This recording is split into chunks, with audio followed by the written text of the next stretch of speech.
Hello, everyone. In the previous episode about reading experiences, I mentioned that if I could go back in time, I would have wished someone had shared similar insights with me earlier. After listening to that part, an idea popped into my head. I'll create a series of things I wish my younger self had known. The first topic that immediately came to mind was what I'm going to share with you today: financial freedom. Initially, I planned to cover this topic in a single episode, but after outlining it, I realized it's impossible to fit it all into one episode because it's such a vast subject. If I try to condense it, I won't be able to cover everything I want to convey, and if I pack it all into one episode, it'll be too long. So I think the best approach is to break it down into several smaller episodes. Today will be the first, where I won't dive deep into the entire journey yet, but instead focus on why we should care about personal finance and why financial freedom can bring positive changes to our lives. In this first episode, I'll give you an overview of financial freedom. Usually, before I start anything, I try to answer 3 questions for myself. First is what? What is it? Once I understand what it is, I move on to the second, more important question. Why? Why should I do it, and what will I gain from it? After answering those 2, I get to the third question. How? How do I do it effectively? The how stage is usually a long journey that requires a lot of effort, which is why I place so much importance on the first 2 questions: what and why. Without these, I'd waste my time and effort. In the case of the financial freedom journey, these 2 questions become even more crucial because it's a long journey. It's not something that happens overnight. Typically, this journey takes around 10 years, or sometimes even longer. Not only does it take time, but throughout the process, we must continuously put in a lot of effort and dedication. That's why we need to be very clear about why we're embarking on this journey and be mentally prepared for what we'll face along the way. Only then will we have the motivation to see it through to the end without giving up. This is also why it took me 3 attempts to record this episode to my satisfaction, because I'm very passionate about this topic. I genuinely want to inspire you so that you have enough motivation to start your own journey to financial freedom. When I began, no one shared this with me. I had to figure everything out on my own. I hope through this series I can help you save some time and avoid the mistakes I made. For me, even if just one person is inspired by this series, I'll consider it a success. Now, let's dive into the main topic. We'll start with the question: what is financial freedom? Before we begin, let me clarify that today's topic is about finances, specifically about money. Of course, in life, there are many things more important than money. However, because today's topic revolves around finances, I'll only stick to this area. I want to make this point so you don't think we're only focused on money here and nothing else. I began my journey to financial freedom over 10 years ago, and the first time I truly understood the concept, it felt like a wake-up call. A wake-up call, meaning it was like a phone call that helped me wake up. Before that, I went through periods where I'd spend as much as I earned. There were times I made quite a bit of money, but because I didn't know how to manage it, I ended up with nothing saved. When I learned about this field, I saw that in other countries, young people started their financial freedom journeys very early, some as young as 19 or 20. They begin right after entering the workforce, and I was honestly envious of them. They were fortunate to find this path so early. In my case, I didn't start as young as they did, but I still feel lucky that I didn't start too late.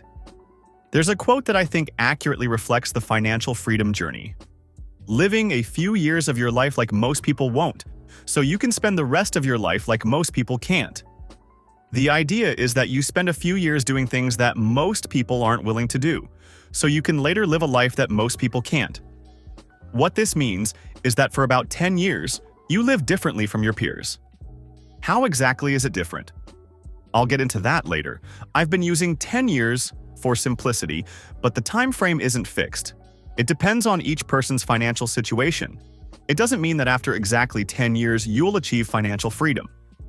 However, rest assured that during those 10 years, you'll still live a quality life. It's not 10 years of misery. Many people think that in order to pursue financial freedom, you have to live a life of deprivation, but that's not true.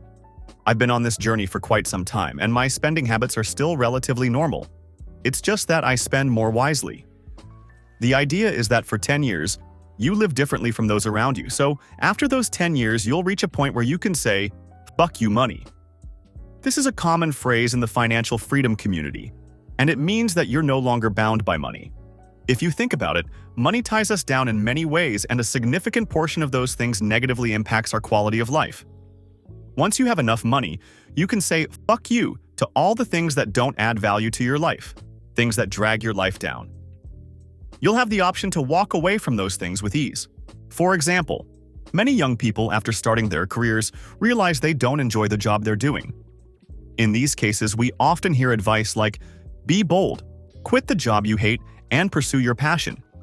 If you do what you love, you'll never work a day in your life. But in reality, it's not that simple. If you quit, where will the money come from to live? Not to mention, if you switch careers, where will the money come from to study a new field? And even after completing your studies, the initial jobs often pay very little. It takes quite some time to get back to the same income level. So, quitting everything to pursue a new field is always easier said than done. Because it's so hard, many people continue doing the job they dislike, which deteriorates their quality of life. All of this revolves around the power of money. If you take money out of the equation, I'm sure your decision to walk away would be much easier. That's one example of the value of financial freedom. I'll share another example. Today, I'll be speaking randomly, meaning I'll say whatever comes to mind, as if we're having a casual chat. I won't follow a strict structure. There's a question I often ask younger folks. If you won a few $1,000,000 tomorrow, would you continue doing the job you're doing now? Most of the answers I get are no, although there are a few who say yes. In those cases, it's because they truly love their job, and no matter the income, they'd still do it. By asking this question to yourself, it becomes easy to determine whether you're doing what you really love or just working for money. Financial freedom allows us to only do what we love, without caring about how much money it makes. Even if it doesn't bring in any income, we'd still do it because we simply enjoy the work. On the flip side, it also gives us the right to walk away. I use the term walk away, meaning that you can step away from a job. Of course, having this right doesn't mean you should quit jobs halfway or give up easily. But from a financial perspective, it gives you the choice to stop. This is a luxury not everyone has. Financial freedom opens many doors for us. You can live anywhere you want, not just in a big city because of work. Some friends tell me they'd move to New York or back to their hometown if they could, but their job ties them down to where they are now. This is another example of how money limits our choices. Once you've achieved financial freedom, it opens countless doors. Not only can you live in any city, but even in any country, provided visa and passport restrictions, but that's another issue. From a financial standpoint, you're no longer stuck. I've mentioned freedom several times because it's the core of what we're striving for. It's the answer to the why of our financial journey. Many misunderstand financial freedom as just being wealthy, thinking they need loads of money to be free, but that's not true. At the root of financial freedom is exactly that, freedom. That's why the word freedom is in the term financial freedom. And those two words represent the ultimate luxury that not everyone can attain, even those with a lot of money. Recently, a friend of mine, a successful business owner in Vietnam, told me that sometimes he wants to stop and experience other things in life, but he can't because of the hundreds of workers depending on him. I truly appreciate his concern for others, but his words also made me realize how expensive freedom really is. It costs more than houses or cars. People with freedom are the ones who are truly rich. So, how do we achieve financial freedom? Here's some good news. It's not as difficult as you might think. Many believe they need tens of millions of dollars to be financially free, but that's not true. In this series, I'll show you how to calculate your personal financial freedom number. More importantly, it's not about waiting until you reach that milestone to be happy. The journey toward financial freedom changes your mindset, and once that shift happens, you'll feel happiness along the way, not just after 10 years. I chose to discuss this topic because when I look around, I see many of my acquaintances in Vietnam, especially younger people, who lack understanding about this issue. As a result, they're weak in managing their finances, both personally and for their families. This isn't entirely their fault. It's partly due to the mindset of Vietnamese people. We often value a carefree attitude and downplay the importance of money management. Some even view it negatively, thinking those who manage money carefully are just obsessed with money. Personally, I find this way of thinking harmful.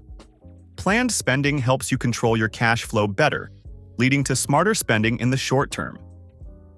In the long term, knowing how to manage your finances relieves financial stress, allowing for more relaxed spending. Conversely, poor money management often leads to living paycheck to paycheck, borrowing here and there, or even worse, debt you can't repay, risking both your finances and your reputation. This harmful mindset fosters a bad habit among young people, particularly men, who equate living freely with reckless spending. These are two entirely different things. This lack of attention leads to being unprepared for building personal finance skills. Every now and then, I talk to some young people, and the majority of them have no clue about basic financial concepts like their minimum expenditure level or what their standard spending should be. These are fundamental concepts in personal finance. Even simpler things like having a savings plan are often missing. In most cases, if they do save, it's just because they occasionally get some extra money, like a year-end bonus or from freelancing, and they throw it into a bank account, thinking of it as their savings. This is a very primitive and ineffective approach, and that's just talking about saving, let alone more advanced topics like making your money work for you. In short, they are completely unprepared when it comes to managing and controlling their cash flow. The longer this goes on, the more likely it is that money will start to control them. And once you get to that point, it's incredibly dangerous because, as I've mentioned before, it significantly reduces your quality of life. If you continue living paycheck to paycheck, spending everything you earn each month, it's inevitable that you'll lose your financial freedom. You'll be stuck, unable to make any moves. This is also why so many people in the US are terrified of losing their jobs. If they do, they lose everything and fall into crisis, maybe even becoming homeless. In my view, money itself isn't bad, but if you don't know how to manage it, it will control you. There are only two choices here. Either you manage your money, or it manages you. And once it controls you, your life will face numerous problems. A simple example, I'm sure many of you listening to this podcast have witnessed a family falling apart due to financial stress. Some of you may have even lived in such a family. Now, I'm not saying that having money will automatically make your family happy, but having enough money does eliminate one major factor that causes unhappiness. Let me share a small story with you. Once I was talking to some friends and we were discussing big-picture topics. Eventually, we talked about elderly people in Vietnam still working hard on the streets. During that conversation, one phrase stuck with me. In Vietnam, we often face the problem of growing old before we get rich. Of course, every family and situation is different. I don't mean to imply that elderly people working hard now didn't plan their finances. I actually feel a lot of compassion for them. But my point for young people is this. If you don't know how to save or manage your personal finances, you might end up in a situation where you get old before you get rich. That's why I believe personal finance is a topic that needs to be better understood so that we can take appropriate action. In the next episodes, I'll dive deeper into how you can effectively embark on this financial freedom journey. In my own experience, I've come to realize there are 3 essential components, and if any one of these is missing, our journey will likely fail. The first is mindset. We need to understand what enough means. This is like fuel. It keeps us going for the long haul and is a key part of finding happiness along the way. However, just knowing enough is not sufficient. If we stop there, we risk becoming complacent and settling for a basic life. That's why the second aspect is crucial, something I call escape velocity. I borrowed this term from space science, where escape velocity is the speed needed to break free from Earth's gravity. Similarly, in finance, it's the number that allows us to break free from money's influence and live our lives without worrying about it. Knowing this number isn't about stopping when we reach it, but rather about gaining the freedom to choose whether we want to stop. Finally, the third part is having concrete milestones. Without them, our goals can easily remain just dreams. To make any goal a reality, we need to break it down into smaller, actionable steps. These milestones help bring everything closer and clearer, giving us the motivation to start the journey. That's what I'll be sharing with you all in future episodes. But for now, this episode has already run quite long.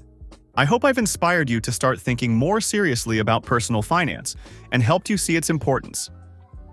Just changing your perspective on money management and becoming more aware of it can already bring so much value to your life. I'll end this episode here and look forward to seeing you in the next one, where I'll start breaking down each step of this exciting journey. If you found this useful, please share it with your friends. Thank you.